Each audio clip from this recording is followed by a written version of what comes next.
Now when you take your phone near to your ear and make a call, the screen of your device will turn off.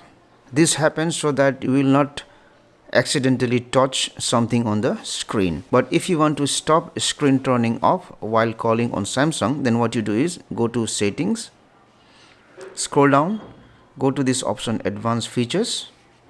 Now you will scroll down again and there is an option motion and gestures. Open it. Now here you will do two things. If you see there is an option smart alert, so if it is disabled like this one, enable this option. And the other thing is, if you see there is an option direct call which is on, disable this option. So once you do these two things, check if the screen stops turning off while making a call or not. And the other thing that you can do is, after doing these two settings, you can restart your phone also and check if the screen stops turning off while making a call.